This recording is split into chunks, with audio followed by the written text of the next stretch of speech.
لازم بقى اعمل ريكورد. تمام. يا ابوي خصم 5 ايام.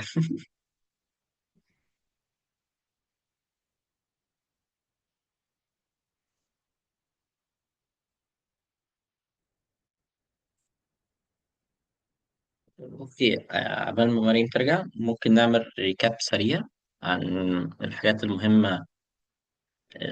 يعني اللي هتبقى موجودة في حلقة القبول، بالذات في حتة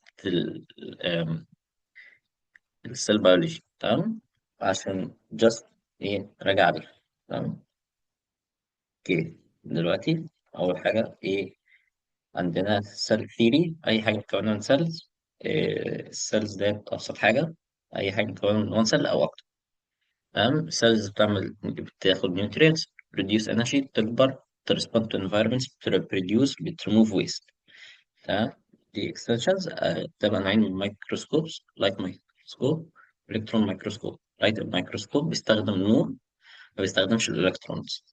عندك هنا الماجنيفيكيشنز بتاعته. ممكن يجي لك سؤال يقول لك اجمع لي التوتال ماجنيفيكيشن من الاوبجكتيف والاوكيولار لينس. والاوكيولار لينس دايما بتبقى 10، الاوبجكتيف ممكن تتغير من على حسب اللون: احمر 4، اصفر 10، وهكذا. الالكترون مايكروسكوب بيدي لك زوم اعلى بكتير. بس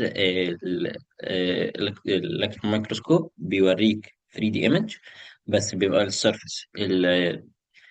تي ام او الترانسميشن الكترون مايكروسكوب بيدي لك المنظر الداخلي، وده معظم البيولوجي بيستخدم تي ام.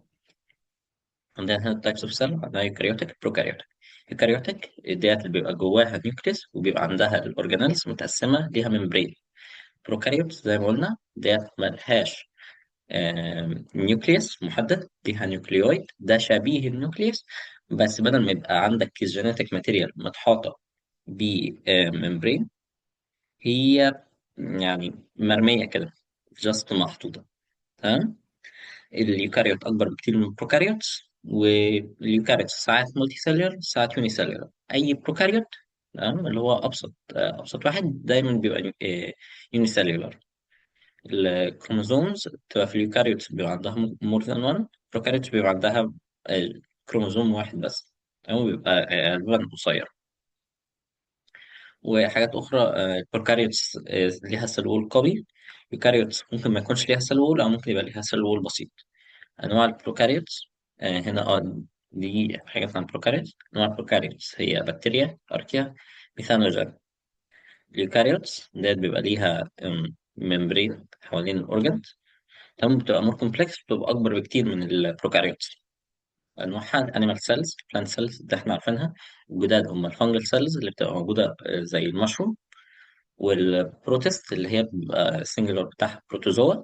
دي حاجة شبه البكتيريا بس يعني أكبر ومور كومبلكس. تمام. ودي بتبقى يوكاريوت، بيبقى ليها نيوكليوس وتقسيمات من جوه عن طريق الممبرين. دي هنا صورة دي.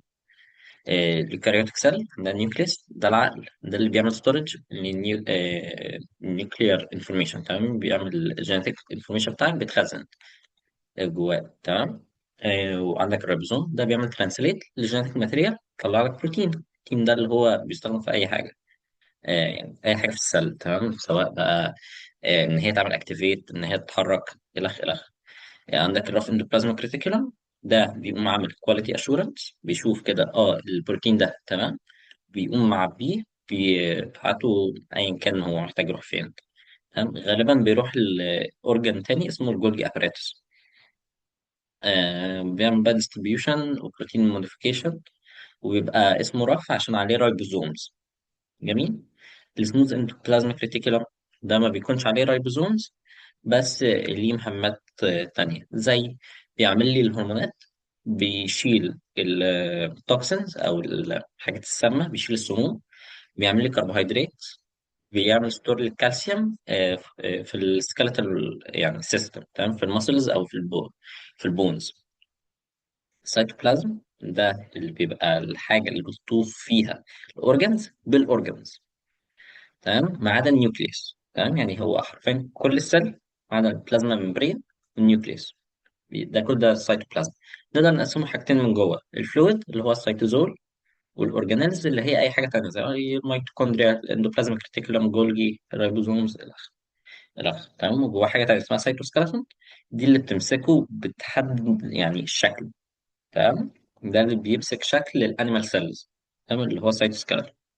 تمام. ليه يعني مهام كتيرة، بس هو من أهمهم إن هو الفلويد هو اللي بيبقى يعني بيخلي الحاجات تروح من بعض. تمام، مش في فراغ ما بينهم. دلوقتي عندنا الميتوكوندريا، قلنا الميتوكوندريا دي كانت أساسا يعني عندها سيل بسيطة، وسيل تانية أكلتها، بس عملوا سيمبيوتيك ريليشن شيب، وإيه، واللي جوه ديت هي اللي بدأت تنتج طاقة، واللي بره كانت مهمتها إن هي تاكل وتحمي السيل اللي جوه. من ساعتها بقى اكتشفنا إن في دي إن إيه مختلف خالص عن دي إن إيه النيوكليوس جوه الميتوكوندريا. تمام. ليها الريبوزومز بتاعتها، وليها دبل ممبرين. هو في ثلاثة أورجانيلز اللي بيبقى ليهم دبل ممبرين، ال- اللي هي الحاجات المهمة زي الميتوكوندريا، الكلوروبلاست، النيوكليس. بس الباقي عنده ممبرين واحد بس، أما دولت بيبقى عندهم دبل ممبرين.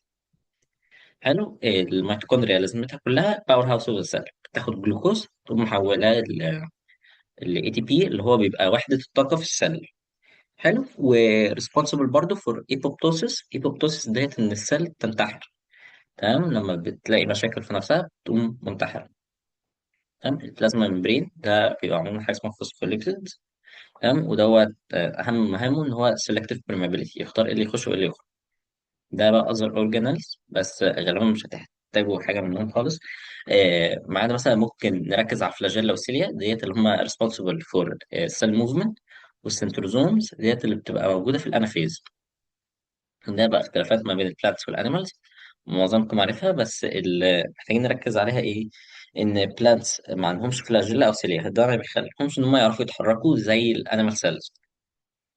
بقى الكات على الميتوسيس والميوزيس عندها انترفيز، دي اول مرحله. وبيبقى فيها السيل بتعمل دبل جينيتك ماتيريال. بروفيز انت عندك سبندل فايبرز بتتكون، الجينيتك ماتيريال بتتجمع، النيوكليس بيدوب. الميتافيز كل حاجه بتتجمع عند الميدل. انافيز كل حاجه بتتقسم. تمام. كل الكروموزوم اللي اتعمل في النص بيتسحب، بيروح عند كل سنتروزوم. تلوفيز ديت اخر مرحله ديت فيها بيتكون كليفج فارو. ديت عندك السيتوبلازم يعني بيخش لجوه، فيقوم مكون لي زي كورتين كده، بيحصل حاجه اسمها سيتوكاينيسيس، ده هما يتفرقوا. تمام. دوت في الانيمال سيلز. في البلانت سيلز بيكون بلانت وول ما بين الاثنين نيوكليس. في سيلز ما بتعرفش تعمل ميتوسيس زي الريد بلاد سيلز والنيورون سيلز. الريد بلاد سيلز عشان ما عندهمش نيوكليس، النيورون سيلز عشان ما عندهمش سنتروزوم. الميوسيس دوت هنا عشان اكون جاميتس، مش عشان اكون سيل تانية كاملة. تمام. هنا انت عندك لما بيبقى في سيل ريبرودكتيف سيل واحدة بتعمل لي أربعة جاميت. اوكي. طب ايه اساسا جميل والسيل العاديه والريبرودكتيف سيل؟ السوماتيك سيل دي اي سيل، سواء نيورون، ليفر، ماسل. الريبرودكتيف سيل دي بتبقى تيست في الميل، اوفري في الفيميل. الجميت ديت اللي بيطلع ده اللي هو الاكسلز والسبرم سيلز. الجميت بيبقى عندها نص عدد الكروموزومز سوماتيك، والريبرودكتيف بيبقى عندهم الفول عدد الكروموزومز اللي هو 46. تمام. ده بيبقى اسمه دايبلويد، ده بيبقى اسمه هابلويد. الجميع بس هم الهابلويدز، السوماتيك سيلز والريبرودكتيف سيلز هم اللي بيبقوا دايبلويد. طب احنا ليه مفرقينهم؟ السوماتيك ما بيعرفش يعمل مايوزس، الريبرودكتيف بيعرف يعمل مايوزس.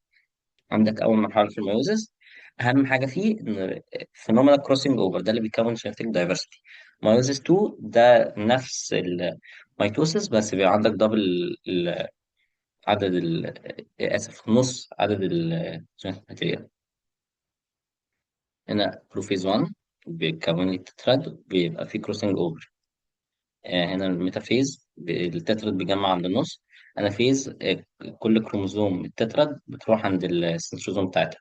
تلوفيز بتتقسم وبيكون لي تو هابلويد سيلز.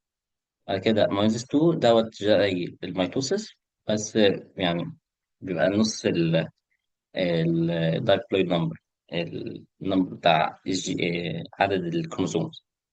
تمام. importance of meiosis دوت ان هو يعمل لي genetic diversity، يكون لي جميز. دلوقتي بقى هنخش في المحتوى الجديد اللي هو الجينيتكس والهيريديتي. يعني ايه جينيتكس؟ الجينيتكس ده برانش من البيولوجي، بنشوف بقى الجينز والجينيتك فاريشن، والهيريديتي بتاعت الاورجانيزم. الجينيتكس بيركز بقى على specific جينز والانهيرتنس بتاعتها، ده مختلف عن جينومكس، تمام، اللي بيشوف الانتاير جينوم. طب يعني ايه هيريديتي؟ هيريديتي ده البيولوجيكال بروسيس اللي التريتس بتنتقل من الاب للابن. تمام، خلينا بقى نخش جوه ده شكل الدي ان ايه. بيبقى اسمه دي اوكسي رايبوز، دي اوكسي رايبو نيوكليك اسيد. دي اوكسي رايبوز ده نوع من انواع السكر، تمام، بس ناقص اكسجين. هنا دي شكل الريبوز العادي، تمام. هنا دولت بيجمعوا عن طريق اللي هو البنتاجون ده، هو اللي بيبقى الشجر ده اللي هو الدي اوكسي رايبوز، بيتجمع عن طريق الفوسفورس باك بون، تمام. هنا عندك كربون 3 اللي هي بتبقى 1 2 3، نعدهم ازاي؟ عندك دي كربون 1، دي كربون 2، دي كربون 3، دي كربون 4، دي كربون 5. حلو لحد هنا؟ اي اسئله؟ اوكي. عندنا كربون 3 اللي هي تحت على الكورنر، تمسك في الفوسفورس. كربون 5 تمسك في الفوسفورس، فبالتالي تلاقي ان الحاجات دي كلها بتمسك في بعض، تمام، عن طريق الفوسفورس. حلو. طب والار ان ايه ده بيخليه رايبوز، فبيبقى رايبو نيوكليك اسيد، تمام. ودي النيتروجينوس بيسز، عندنا ادينين، تايمين، سيتوزين، جوانين، يوراسيل. مش مهم اشكالهم دلوقتي، مش مهم الحاجات اللي فاتت دي، جاست يعني ايه اكسترا انفورميشن، تمام، يعني مش لازم تركزوا عليها قوي، تمام. عندك الادينين بيعمل دبل بوند مع الثايمين، يعني الاي بيشبك مع التي، والسي بيشبك مع جي، بس التي ما ينفعش يشبك مع السي او الجي، او الاي ما ينفعش مع السي او جي كده، تمام. فالاي دايما مع التي، والجي دايما مع السي. حلو. اليوراسيل ده بيبقى ثايمين، بس انت نقصت منه حته، تمام، ده بيبقى موجود في الار ان اي، تمام. فمن المنظر ده كله، انت عندك هنا ده الديوكسي رايبوز، تمام. هنا بيرتبطوا ببعض من عن طريق الفوسفورس باك بون. وعندك من الكربوناية الأولى بيشبك بالنيتروجينوس بيس اللي هو بيبقى ممكن تايمين، أدينين، جوانين، سيتوزين، أو يوراسيل في حالة ال RNA. حلو لحد دلوقتي؟ أي أسئلة؟ هو الكلام دوت مش مهم قوي على قد اللي قدام، تمام، ده جاست يعني تجهيز ليه، مش أكتر. أوكي. هنا ده عندك النيوكليوتايد، تمام. أنت اللي محتاج تعرفه عن النيوكليوتايد إن هو بيبقى متكون من سكر، فوسفيت جروب، نيتروجينوس بيس. نيتروجينوس بيس ده اللي هو ممكن يبقى A T C G أو U. اليو ده اللي هو اليوراسيل في ال RNA. والفوسفيت جروب ده عشان يخلي النيوكليوتايدز تلزق في بعض. النيوكليوتايد ده اللي هو الحرف الواحد، تمام. one piece of information كده في الدي ان اي كله. البنتوز شوجر ده سكر، بس هو بيوصل الفوسفيت باك بون مع الكود ذات نفسه اللي هو النيتروجينوس بيس. حلو. تمام. دلوقتي بقى نخش في الكلام المهم اللي هو الدبل هيليكس ستراكشر، تمام. دلوقتي احنا عارفين الازرق ده هو ايه؟ ده الباك بون بتاعنا، تمام، ده اللي هو الفوسفورس باك بون مع الشوجر. حلو. عندك بقى الكلام اللي بينهم ده يبقى ايه؟ ده اللي بيكون الكود ذات نفسه اللي بيقراه الرايبوز. حلو. ده اللي بيبقى ممكن يبقى A C T G. اوكي. هو بقى بيبقى ليه ملفوف بالطريقه دي عشان يدي ستابيليتي، وعشان يضغط على نفسه، تمام، يبقى مور دنس، تمام. هنا بقى دي حته مهمه جدا ديت. مين اللي اكتشف اساسا الدبل هيليكس ستراكشر؟ تمام. عندك الاول روزالين فرانكلين، موريس ويلكنز، شافوا عن طريق الاكس راي الصوره ديت كانت يعني صوره من عن طريق الاكس راي للدي ان ايه. حلو. جيمس واتسون وفرانسيس كريك هم اللي حطوا فكرة الدي ان ايه ممكن يبقى لافف بالطريقة ديت، اللي هو زي ما مرسوم ورا هنا كده، ان هم عاملين هيليكس ستراكشر. جميل. هنا بقى الباكينج بتاع الدي ان ايه. الدي ان ايه بيكون هيستونز، الهيستونز كتير منهم بيكون كروماتيد. والكروماتيد ديت ممكن اقوم اعمل لها دبل تبقى كروموزوم، وممكن تبقى كروموزوم لوحدها. تمام، مش مهم الهيستونز دلوقتي. هنا عندنا الكروماتين. تمام، عندك يو كروماتين. ده هنا الدي ان ايه بيبقى لوسلي باكت. تمام، ده اللي بيبقى عادة السيل بتستخدمه عشان تعرف تقراه. تمام. اما عندك هيترو كروماتين، هنا الدي ان ايه بيبقى تايتلي باكت. تمام. زي في حالة الكروماتيد، السيل ما تقدرش تستخدم الكروماتيد على حالتها كده عشان هي بتبقى الدي ان ايه داخل في بعض قوي، وبيبقى مربوط جامد قوي، فالسيل ما بتعرفش تقراه. فبالتالي هي بتفكه على هيئة اليو كروماتين. جميل. كل دي تفاصيل الماتش. تمام، هنا نبتدي الحاجات المهمة بقى. تمام، احنا دلوقتي عرفنا الدي ان ايه، ستراكشر الدي ان ايه، فيزيكال ستراكشر بتاع الدي ان ايه. ايه لازمته بقى؟ ايه علاقته بالجيناتكس؟ كل جزء دي ان ايه ممكن يعمل لي جين.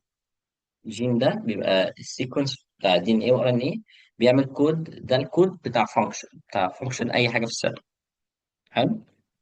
عندك الجينوم، ده كل الجينز اللي عندنا يعني في الجسم خالص. تمام، في الجسم كاملا. تمام. عندك البروتين كودينج جينز، دي اللي بتفرق ما بيني وما بينك وما بين اشكالنا كده. تمام. دول بيبقوا ما بين 19 ل 20,000. تمام، دول حوالي 2%. فالاختلاف الجينيتك ما بيني وما بين اي حد في الكوكب اخره يبقى في حدود ال 2%، وغالبا هيبقى اقل من كده. تمام، فالاختلاف اللي هو في 2% ده اللي بيدينا شعر ازرق، وبيدينا شعر ازرق عيون زرقاء، شعر يعني بلوند، حاجات شبه كده. جين لوكيشن، انت عندك اي جين بيبقى موجود في نفس اللوكيشن بتاعه ايا كان، نفس اللوكيشن بتاعه على الكروموزوم او على الكروماتين او كذا. تمام، دي بتبقى عشان حاجه اسمها لوكس. اللوكس ده اللي بيبقى اللوكيشن بتاع الجين. انت هتلاقي جين فين على ستراند الدي ان ايه. تمام. دي بقى اهم حته اللي هي الاليل. يعني ايه اليل؟ الاليل ده اللي هو بناء في ثالثه، اللي هو بيبقى الحرف، اللي هو تي كابيتال او تي سمول. ده بيبقى الاليل. اي حد بيبقى عنده تو اليل لاي تريت. تمام. الجين ممكن يكزيست في كذا فورم. يعني انت عندك كذا جين. تمام، عندك الاي كولر جين. تمام. عندك الاليلز بتاعته ايه؟ براون، بلو، او جرين. تمام، بس هم موجودين في نفس المكان، فبالتالي عندهم نفس اللوكس. هم نفس الجين، هم اليلز مختلفه. اوكي، والاليلز المختلفه دي بتؤدي لتريتس مختلفه. تمام، انت عندك بتاخد اليل من مامتك واليل من باباك. فالاليل ديت ده اللي بيشيلها كروموزوم. تمام، انت كانسان لازم يبقى عندك اتنين اليلز. تمام، ده الهابلويد نمبر. عندك 2 دايبلويد. تمام. اما الجميت تبقى شايله اليل واحده بس، تبقى ايه؟ بتبقى يعني شايله ان واحده. تمام، فلما بيتجمعوا بيندمجوا مع بعض، بيقدروا يطلعوا تريت. تمام. قليل اكتيفيتي. تمام. انت عندك كل السيلز بتاعتك عندها نفس الدي ان ايه. طب ايه اللي فرق ما بين الليفر سيل ونيورون سيل؟ ازاي يعرفوا الفرق ما بينهم وبين بعض؟ على حسب انهي جين اكتف. تمام. انت عندك النيورون سيلز بتطفي اي جين بيساعد الماسل سيلز او الليفر سيلز. تمام، بتقوم طافيها. تمام، بتشغل بس الحاجات اللي هتساعد النيورون سيلز. فبالتالي هي بتعمل ايه البروسيس بتاعت نيورون. تمام. اما لو ليفر او ماسل سيلز، هما يعني الليفر بيشغل الجينز اللي هتنفع الليفر، اما المصل هيشغل الاليلز او الجينز اللي هتنفع المصل. تمام، وبتطفي اي حاجه تانيه. حلو لحد هنا؟ اي اسئله؟ اوكي. هو دي جاست مراجعه على ثالثه. اوكي. فتريت. تمام، عندنا ممكن يبقوا من تو ديفرنت alleles. ممكن يبقى عندها دومينانت او ريسيسيف. الدومينانت دايما بيكتب على الريسيسيف. طب التريت ده اللي هو بيبقى ايه؟ ده الحاجه اللي انا بعرف اشوفها بعناية. ده الحاجه اللي هو زي لون الشعر، طول، عدد الورد، يعني عدد البيتلز اللي بتبقى موجوده في ورده كده. بقى ازاي الجين او يعني عدد الجينز والاليلز بيختار التريت. تمام. ده كان دراسة آه، جريجور مندليان تقريبا، دي طريقة نطق اسمه. هو الفاذر اوف مودرن جينيتكس. تمام. هو بتاع حباية الفول. تمام. عندنا الدومينانت تريتس بتاع حباية الفول اللي هي تول. الورقة تبقى طالعة في اكسيال بوزيشن. الفلاور تبقى لونها بيربل. البود كولر تبقى جرين. وإن هي تبقى انفليتد. السيدز يبقى لونها يلو. إن هي تبقى راوند. الريسيسيف إن هي تبقى قصيرة. إن عندك الفلاور تبقى تيرمينال يعني في آخر العنقود، يعني في الآخر خالص كده. إن الفلاور كولر يبقى وايت، هو يبقى لونها أبيض. البود يبقى لونها يلو. الغشاء الخارجي بتاع الفولاية بيبقى يلو. أو إن البود شيب يبقى خاسس. تمام. أو كونستريكت. السيدز لما بتبقى خضراء ده بيبقى ريسيسيف تريت. ولما السيدز ذات نفسها تبقى مكلكعة ده بيبقى برضه ريسيسيف تريت. هو اختار بقى البي plants عشان هما easy to grow, have many offspring, self pollination, artificial يعني artificial pollination، وإن عندهم clear traits يقدر إن هو يمجرها بطريقة كويسة. تمام. اللي هي التريتس اللي احنا لسه قايلينهم دلوقتي. تمام. هو برضو حدد الفرق ما بين الجينوتايب والفينوتايب. الجينوتايب ده اللي بيبقى الاليلز اللي بتبقى جوه، ده اللي هو بيبقى تي كابيتال او تي سمول. تمام. وبيبقى اتنين. بيبقى عندك اتنين اليلز. ده بيحدد الجينوتايب بتاعك. تمام. ده اللي هو انت عندك انا عندي تي تي، تي كابيتال تي كابيتال، او تي كابيتال تي سمول، او تي سمول تي سمول. تمام. اما الفينوتايب ده بيبقى لا دومينانت لا ريسيسيف تريت. تمام. جينو جاي من الجينز، جاي من الحاجات المستخبيه في الدي ان ايه. تمام. فدي انت مش هتعرف تحددها من غير ما تحتاج تبص على الدي ان ايه ذات نفسه. اما فينو معناها تو بي شون او تو بي سين. تمام. فدي الحاجات اللي بتبان اساسا اللي هو الفينوتايب. تمام. دلوقتي بقى هو عمل ايه؟ اول حاجه عملها جريجور. انتوا فاهمين لحد دلوقتي صح؟ مفيش اي اسئله؟ تمام يا باشا؟ تمام يا رب؟ اوكي. دلوقتي عندنا اول حاجه هي بيور بريدنج. تمام. وعمل جاب التول بلانت وقعد يعمل لها فرتلايز لنفسها، فرتلايز لنفسها، فرتلايز لنفسها. كل مره بتطلع تول بلانت تاني، والشورت بلانت يعمل لها فرتلايز نفسها، فرتلايز لنفسها، فرتلايز لنفسها. بالتالي هي شورت. تمام. كل الاوف سبرينج شورت. تمام. فده كده بيور بريدنج. عندك بيور تول طلع لي بيور تول، بيور شورت طلع لي بيور شورت. الجينوتايب بيبقى تي كابيتال تي كابيتال او تي سمول تي سمول. الفينوتايب تول بلانت تول بلانت او شورت بلانت. تمام. يعني تول بلانت دايما هيطلع لي تول بلانت لو هو بيور. تمام. دلوقتي بقى هنخش على بي 1 اللي هو الفيرست كروس. تمام. انت عندك البيرنتس هيبقوا ايه؟ احنا عملنا ما بين بيور شورت وبيور تول. فبالتالي البيور تول دوت هيتجوز مع بيور شورت. تمام. فعندك لو شفناها عن طريق الجينوتايبس. تمام. الدومينانت بيبقى تي. واحنا قلنا ان التول ده ايه؟ ده دومينانت تريت. فبالتالي ايه؟ عندك الجينوتايب تي كابيتال تي كابيتال، والشورت ده ريسيسيف فبالتالي هيبقى تي سمول. عندك الجينوتايب تي سمول تي سمول. لو جينا اسمها بالفينوتايب هيبقى عندك تول بلانت بيور. التول بلانت اتجوزت مع بيور شورت بلانت. حلو. وبالتالي اللي هيطلع هو ايه؟ الفيرست جنريشن بتاعي. اللي شافه جراجور مندل ايه؟ ان الشورت بلانت انتهت خالص، ما بقاش في اي شورت بلانت، كلهم بقوا طول. ها. بس لو جينا شفنا من عن طريق الاليلز هنلاحظ ان ايه؟ ان الجينوتايب بتاعهم كلهم هيتروزايجوس. يعني ايه هيتروزايجوس؟ يعني عندك الجينز مختلفة مع بعض. انت معاك واحدة دومينانت وواحدة ريسيسيف. تمام. عندك الجينوتايب بتاعهم كلهم تي كابيتال تي سمول. يعني عندك انا اتجوزت تي كابيتال تي كابيتال مع تي سمول تي سمول، طلع لي 100% من الاوف سبرينج بتوعي تي كابيتال تي سمول. تمام. وطالما التي كابيتال ده ده dominant trait فبيعمل complete dominance على التي سمول. فبالتالي كل الفينوتايب هيبقى تول بلان. فهيبقى 100% من البلانتس اللي عندي هيبقوا تول. جميل. ودوت ايه ده هنا؟ الكونكلوجن all offsprings had the genotype T capital T small and only the tall trait appeared والshort trait disappeared في الجنريشن ده. تمام. وده هنا وصلنا لايه؟ لللاف كومبليت دومينانس. تمام، لاف دومينانس في الهيتروزايجوس بير ده dominant allele mask the expression of the recessive allele determining the phenotype of the F1 generation.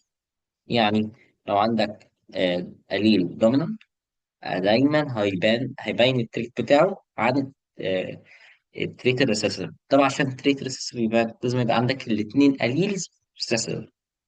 تمام.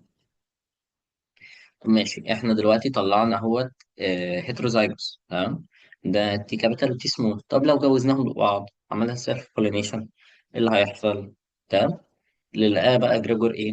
ان طلع لي ثلاثة تول بلانتس. تمام، او يعني ريشيو 3 to 1. تمام، ايه، ثلاثة طول بس في واحدة قصيرة. تمام، طب الواحدة القصيرة دي جت منين؟ ده إذا لو يعني كل البيرنتس بتاعتها كانوا طول. تمام، ده هنا الريسيسيف تريت بترجع تاني في السكند جنريشن. تمام، ليه بقى؟ عشان المربع دوت. تمام، المربع دوت انت بتشوف الانترسكشنز، ده بيبقى عندك البوسيبيليتي بتاعته بتبقى يعني حسب السكوير. من الاخر انا عندي دلوقتي تي كابيتال تي سمول، تي كابيتال وتي سمول. تمام، فانا هنا عندي مثلا الاب، هنا عندي الام. تمام، ففي احتمالية إن الأم تدي القليل الدومينانت والأب يدي القليل الدومينانت، فيطلع لي بيور دومينانت. تمام، ده إيه احتمالية؟ ربع في المية. آسف، 25%. تمام، احتمالية ربع إن هو يطلع بيور دومينانت. تمام، بس ممكن الأم تدي ريسيسيف تريت والأب يدي الدومينانت تريت، أو العكس، الأم تدي دومينانت تريت والأب يدي ريسيسيف تريت، بس في الاتنين هيأدوا لنفس يعني النهاية. تمام، إن هو إيه؟ أنت عندك individual معاه آه هو هيتروزايجوس، بس الدومينانت تريت هي اللي ظاهرة. تمام، وده عشان اتكرر مرتين عنده احتمالية 50%. طب في احتمالية برضو إن الأم تدي الريسيسيف أليل وإن الأب برضو يدي الريسيسيف أليل. ودوت إيه؟ الاحتماليات ديت جاية من الكروسنج أوفر اللي اتكلمنا عنه في الميوزس. تمام، فالاحتمالية ديت هي جاية 25%. تمام، عشان انت عندك مربع واحد من أصل أربعة. تمام، احتمالية 25% في السكند جنريشن إن هو يطلع لي الريسيسيف تريت. تمام، اللي هو 25% هيطلع لي جينوتايب تي سمول تي سمول. كونكلوجن إيه؟ كل بيرنت كان عنده 50-50 تشانس إن هو يدي أي قليل. تمام، سواء قليل التي كابيتال أو قليل التي سمول. تمام، كان كله عنده 25% ان هو ايه، كان كله عنده 50% ان هو يكسب دوميننت تريد، او 50% ان هو يكسب ريسيسيف تريد. فعندك احتمالية 25% انت تاخد اتنين دوميننت ورا بعض. كده بتعمل ايه؟ انت عندك ملك وكتابة. تمام، الدوميننت ملك والريسيسيف كتابة. ايه احتمالية ان انا اخد ملك مرتين؟ احتمالية ان انا اخد ملك مرتين 25%. طب احتمالية إن آخد ملك أو كتابة، يعني ملك مرة وكتابة مرة، مش مهم الترتيب، بس المهم في مرة ملك وفي مرة كتابة. ممكن يطلع لي كتابة ملك أو ملك كتابة. دي احتمالية كده 25% زائد 25%، فبالتالي إيه؟ 50%. طب إيه احتمالية إن أنا يجي لي كتابة كتابة؟ تمام، دي هتبقى 50%. تمام، اضربها في 50% يطلع لك 25%. تمام، فاللي هنلاحظه إيه؟ إن أنت عندك ريشيو 3 to 1، 3 للدوميننت تريت و1 للريسيسيف تريت. حلو. في أسئلة لحد دلوقتي عن الفيرست جنريشن أو البيرنتس أو second generation؟ تمام، ماشي. أوكي، هنا بقى بعد ما خلص الاكسبيرينس بتاعته دخل على بقى إيه؟ بدل ما يقيس واحد تريت هيقيس اتنين تريت دلوقتي. تمام، اللي هو فور اكزامبل هنا الكالر بتاع السيدز اللي احنا عارفين ان اليالو هو الدوميننت. تمام، والشيب. تمام، احنا عارفين ان الراوند هو الدومينانت. فبالتالي جرين ورينكلد، تمام، ده هنا عندي بيور ريسيسيف، تمام، بيور ريسيسيف في اول واحده، وبيور ريسيسيف في تاني واحده. التاني بيور دومينانت في اول تريت، بيور دومينانت في تاني تريت. هيجوا يتجوزوا، دايما الفيرست جينيريشن كله تمام هيبقى هيتروزايجوس في الاثنين تريتس، وهيبين الدومينانت تريت. تمام. والفينوتايب بتاعهم كلهم هيبقى راوند ويالو، بس مفيش يعني مفيش بيور، مفيش حاجة بيور، تمام، الجينوتايب بتاعه بيور. تمام. بس لما نيجي نعمل لهم يعني برودكت مع بعض، تمام، اللي هو السكند جنريشن، هنشوف ايه؟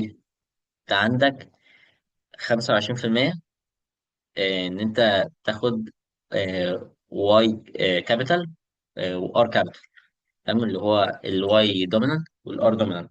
واحتماليه 25% ان انت ان هو يطلع جرميت، عشان الجرميت هو مش بيشيل تريت واحده، تمام، او مش بيشيل قليل واحده لتريت واحده، هو بيشيل كذا قليل. وعلى حظه من خلال الكروسنج اوفر اللي بيحصل في الميوزيس، ممكن ياخد الدومينانت او ممكن ياخد الريسيسيف، كلهم ايكوال تشانس. تمام. ده الجينيتك دايفرستي بتاع الميوزيس اتكلمنا عنه. تمام. فعندك برضه احتمال 25% ان هو ياخد ريسيسيف في الكالر ودومينانت في الشيب، او ممكن ياخد دومينانت في الكالر بس ريسيسيف في الشيب، او ممكن ياخد ريسيسيف وريسيسيف. تمام. والعكس صحيح مع الام. تمام، ده كده الاب وده كده الام. اوكي. فلما يبقى عندي هنا احتماليه 25%، احتماليه 25% مع بعض هنا، فالاتنين مع بعض هيطلع كام؟ واحد على عدد المربعات. تمام. هي اتكررت مره واحده بس، ان يبقى عندي بيور دومينانت وبيور دومينانت برضه. تمام. عدد المربعات 16. تمام. فتبقى 1 على 16. تمام. دي احتماليه ان يطلع لي الاثنين بيور دومينانت، ان انا عندي هيتروزايجوس في الاثنين تريتس. تمام. وهنكرر ده على عدد المربعات. تمام. ان انا اقوم حاطط كل كومبينيشن للتريت مع يعني التاني. تمام. ويبقى كله عنده ايكوال تشانس. تمام. مش اجي اكتب واي كابيتال ار كابيتال واكتب جنبها واي كابيتال ار كابيتال. لا، هي بتيجي يعني ليها ايكوال تشانس ليهم كلهم. تمام. اللي شافوا ايه؟ ان الفينوتايبس طلعت بريشيو 9 to 3 to 3 to 1. 9 هنا دي معناها ان الدومينانت تريت اللي بان. تمام. الدومينانت بتاع الاثنين، الدومينانت بتاع اليلو كلر والدومينانت بتاع الشيب اللي هو الراوند. تمام. ده بان في 9 من 16. وهنا عندنا برضو في 3، تمام، 3 من 16 بينوا الريسيسيف كلر بس الدومينانت شيب. تمام. اللي هو الحباية لونها أخضر، بس هي لسه ما زالت مدورة. تمام. مدورة ده اللي هو الدومينانت، وإن هي يبقى لونها أخضر ده الريسيسيف. تمام. ودي بانت عدد 3 مرات. تمام. هتقول لي طب ما في دي، لا ديت هنا ما بينتش دومينانت في الشيب، هي هنا بينت ريسيسيف في الشيب. احنا عندنا بس دي ودي ودي، الثلاثة دول، 3 من أصل 16. كده عندي ريشيو 3. تمام. طب قد ايه هو اداني دومينانت كلر بس ريسيسيف شيب؟ 3 برضه. تمام. طب قد ايه اداني ريسيسيف وريسيسيف؟ واحد بس. تمام. فبالتالي طلعنا ريشيو 9 to 3 to 3 to 1. طب لو حبينا نشوف الجينوتايبس، هتبقى الحوار اطول بكتير. تمام. بس هي 1 to 2 to 1 to 2 to 4 to 2 to 1 to 2 to 1. كلام هبل يعني 2 2 2 2 2 2 2. تمام. لكن بعيدا عن ده، ده معناه ان انت بيجي لك واحد بس، ان هما واحد من اصل 16. تمام. دوميننت تو دوميننت. وهنا اتنين آه يعني هنا هيتروزايجوس في حاجه بس بيور في حاجه، هيتروزايجوس في حاجه بيور في حاجه. تمام. والتول اللي في الاخر هنا دي برضو بتبين ان انت هيتروزايجوس في حاجه في الحاجة التانية دلوقتي. تمام. وبيور في الحاجة التانية، هيتروزايجوس في حاجة وبيور في الحاجة التانية. تمام. الأربعة اللي هنا دي، ده أنت هيتروزايجوس في دي وهيتروزايجوس في دي. تمام. وان اللي في الآخر ده اللي هو ريسيسيف. تمام. بيور ريسيسيف بيور ريسيسيف. حلو. ده كده اللي هو لما نعمل تو تريس مع بعض. من كل الاكسبيرمنتس اللي فاتت دي، جريجور مندل طلع لي ثلاث قوانين. تمام. هم لو كومبليت دومينانس. تمام. ده معناه لما يبقى عندك هيتروزايجوس بير اللي هو عنده اثنين اليلز، واحد ريسيسيف وواحده دومينانت، دايما الدومينانت بيكسب على الريسيسيف. تمام. وبينهي الريسيسيف تريت في اول جنريشن. طب لا اوف سيجريجيشن، اي تريت ما لهاش اي علاقه تانيه بالاليل اللي طلع يعني في الجنين. تمام. مش معنى ان البولين جرين ده في الجينوتايب بتاعه ان هو تول وتول. تمام. مش معناه ان هو يعرف يأثر في الكالر. تمام. ده هنا اسف، ده independent سوري اتلخبطت. segregation ده معناه ان عندك في الفورميشن بتاع الجميل، طب يبقى عندك الاليز بتتقسم لحاجتين. تمام. يعني انت كل واحده بتدي قليل واحده ليها. تمام. يعني انت عندك هنا الجينوتايب بيبقى حرفين، واي كابيتال واي سمول. تمام. او ندي اكزامبل تاني اهو، عندك التريت. تمام. عشان تبان هو انت عندك اتنين اليلز عشان تبين الجين. تمام. عندك تي كابيتال وتي سمول. يعني الاب بيدي قليل واحده بس. تمام. عنده 50% ان هو يديك تي كابيتال، او 50% ان هو يديك تي سمول. والام نفس الحوار، ان 50% تديك تي كابيتال، 50% ان هي تديك تي سمول. بس هيديك واحد منهم، لازم يديك واحد منهم. ده اللي هو اللوف اندبندنت لوف سيجريجيشن. تمام. كل جميل بيبقى عنده 1 قليل، ما بيكونش عنده 2. لما يبقى عنده 2 هو كده بقى قلب زيجوت. تمام. فعشان كده لما اتنين جميل بيبقوا مع بعض بيتحدوا بيطلعوا لي بقى إيه، ايه دايبلويد نمبر. فبيبقى عندي خلاص كده السل. تمام. سل بقى يعني حيه. تمام. تكون زيجوت. دلوقتي لو في اندبندنت اسورت ده اللي انا كنت بحكي فيه، ان انت عندك التريتس مالهاش علاقه بالتريتس تانية. تمام. بحكم ان هم على كروموسومز مختلفه، ممكن لو هم على نفس الكروموسومز لا هيأثروا على بعض. تمام. هنا بقى عندي types of inheritance. احنا خلاص بنقفل اهو، ده اخر توبيك عندنا. عندك types of inheritance، عندك complete dominance. نقول مثلا عشان البلانت توري لون احمر محتاجين 50 بروتين. تمام. فلما يبقى عندك جينوتايب ار كابيتال ار كابيتال، تمام، هيطلع لي 200 بروتين، 100 من كل قليل. فبالتالي الريد كولر هيبان بقوه. تمام. طب لو انا عندي مثلا هيتروزايجوس، تمام، ار كابيتال وار سمول، تمام، ده هيبروديوس 100 بروتين. تمام. 100 من الار كابيتال وزيرو من الار سمول. بس عشان انا محتاج 50 عشان ابين اللون الاحمر، فبالتالي الريد كولر هيبان. طب لو انا عندي ار سمول، هو بس هنا في تايبو. شوف هنا، المفروض يبقى ار سمول. تمام كده. تمام. فلو عندي ار سمول وار سمول، زيرو بروتينز بتطلع.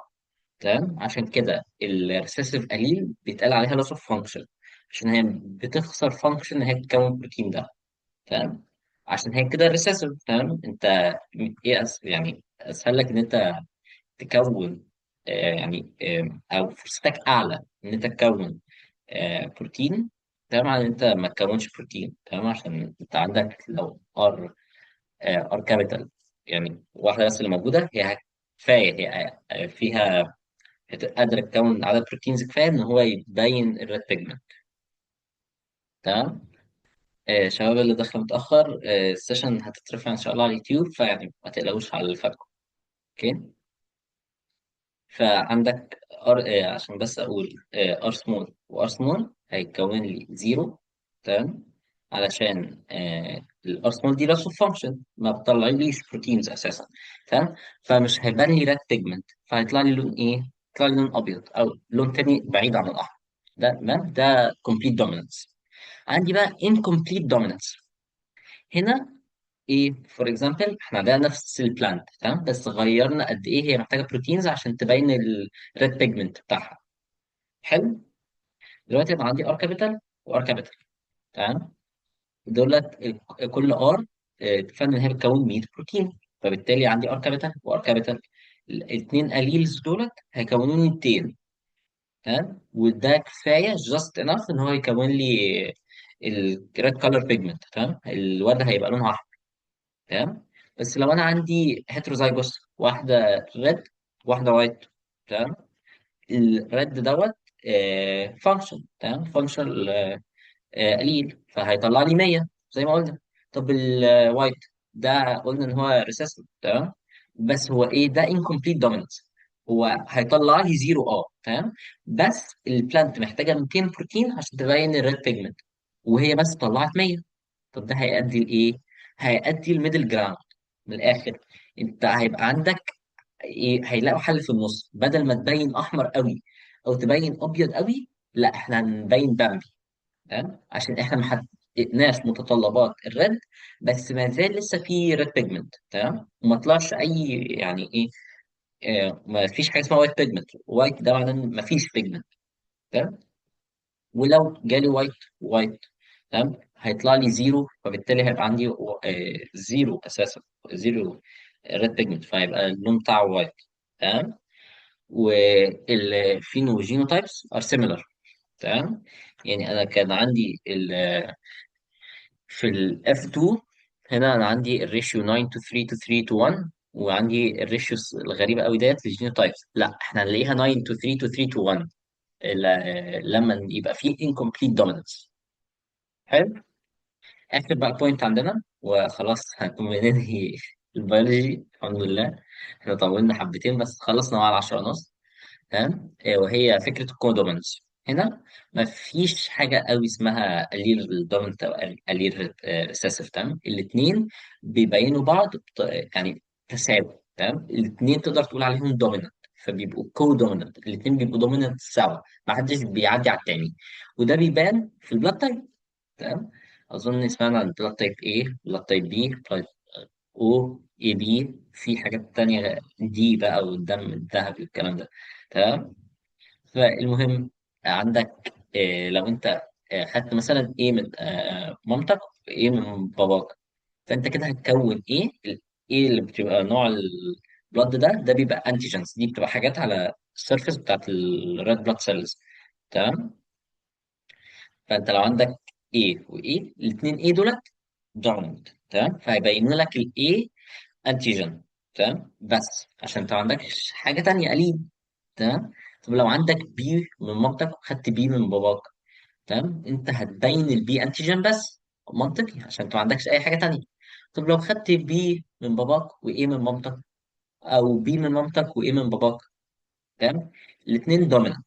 تمام، فالاثنين هيبينوا الاي والبي انتيجنز، فبيبقى نوع دمك مش ايه بس او بي بس، بيبقى اي بي. تمام، الاثنين بيبقوا على الار بي سي، بيبقى في الانتيجنز دي بتبقى زي بروتينز طالعه من على السيرفيس بتاعت الار بي سي. لما تيجي تبص على الميكروسكوب، دي طريقه تحديد نوع الدم. تمام، بص على الميكروسكوب هتشوف شكل الاي انتيجن وشكل البي انتيجن. تمام، طب لو جالك ريسيسيف تريت، تمام، اللي هو الاو في حاله الدم، تمام، انت مش باين اي انتيجين اساسا. تمام، ولو جه اي واو، فالاو ده ريسيسيف، فكومبليت دومينانس، هيبقى الانهيرتنس ده كومبليت دومينانس، فالاي بس اللي هيبان، وزيرو، والاو ده لوس اوف فانكشن. تمام، ده هنا مش بيبين اي انتيجين. تمام، والاي ده فانكشن. تمام، فبيبين الاي اي انتيجين. فلو جينا نشوف دمك وانت الجينوتايب بتاعك ايه واو، تمام، وجينا نشوف دمك هنلاقي ان نوع دمك ايه. تمام، ما اختلفناش، والعكس يعني، والصحيح مع البي. فلازم انت عشان تبقى ريسيسيف لازم تبقى او واو، لازم عشان يبقى نوع دمك او لازم تبقى او، تبقى بيور ريسيسيف. تمام، فبوث A and B dominate the O allele. تمام، بس لما يبقى عندك heterozygous individual معاه A و B، الاثنين antigens are expressed equally. تمام، الاثنين بيبينوا بعض يعني، الاثنين بيبينوا بعض، محدش بيعدي على التاني، محدش بيعلي على التاني. تمام، واظن كده دي كانت اخر سلايد لينا. تمام، كده خلصنا اول سيشن بيولوجي في ستيم منتورشيب. تمام، اتمنى تكون عجبكم. في اي اسئله عن مثلا نظام ستيم او اي حاجه، ما تتحرجوش تكتبوا على الجروب. تمام، اي اسئله عن البايو تمام. اظن البرزنتيشن هتتبعت لكم، والريكورد ان شاء الله يترفع لكم. تمام. تمام. اي اسئله قبل ما ننهي السيشن بتاعتنا؟ اوكي تمام. جزاكم الله خيرا يا شباب. تمام. شكرا لكم. ونشوفكم بقى ايه في السيشن الجايه بقى. لا. باي باي.